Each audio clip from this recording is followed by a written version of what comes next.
Hey there. Action Bible time. David's punishment. 342.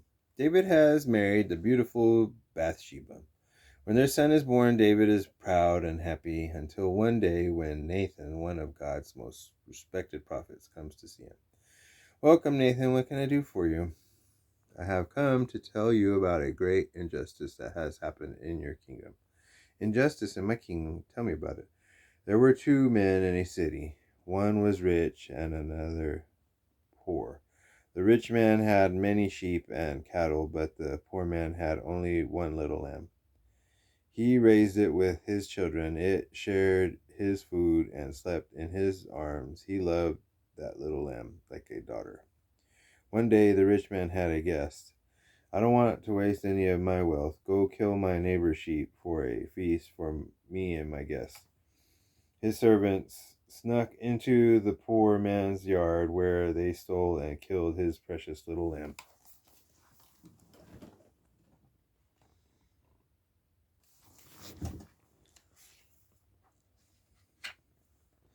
As he listens to the story, David's anger boils. A man who would do such an awful thing should be put to death.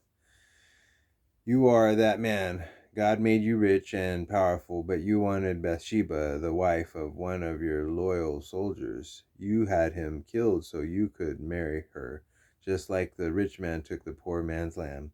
I have sinned against the Lord and against my people. And your sin will bring trouble to you and your family. God will spare your life, but the child born to you and Bathsheba will die. No, Nathan, please, not my child.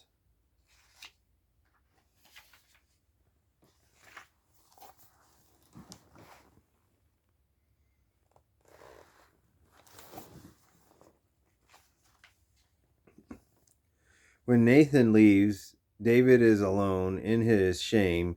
He is truly sorry for the crime he has committed and turns to God in prayer.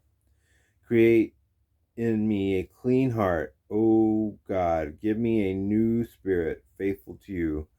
4 days David neither drinks nor eats nor he fasts and cries out to the Lord, asking God to spare his child. He hasn't spoken for days, except to God.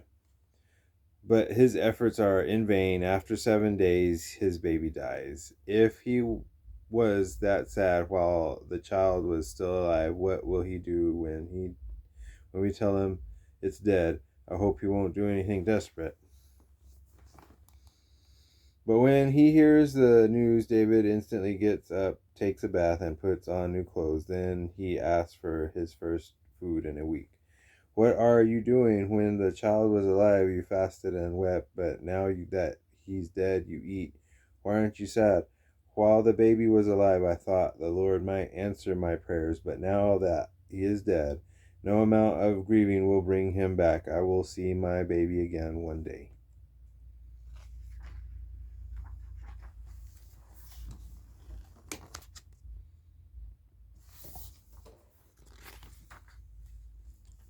In the meantime, David's general Joab continues the siege against the city of Rabbah. When the city is ready to give up, he sends word for the king to come and make the final attack. David leads the charge and the city surrenders. As he returns victorious to Jerusalem, the crowd greets David with shouts of praise. He is pleased and proud. Israel is now secure from the countries around it, but it is a bittersweet victory for him. David may have won his battle, but he lost his baby. But soon God shows his forgiveness in another way. David and Bathsheba have a little boy. We shall name him Solomon, because we have had war far too long, and he will be a man of peace. More good news comes. Nathan, who has also forgiven David, brings news that God has given their new baby a special name, Jedediah. The name means loved by God and shows that God has special plans for David and Bathsheba's son. All right. So, Jesus just needs willing vessels. We don't got to be perfect. He'll make us perfect, you know?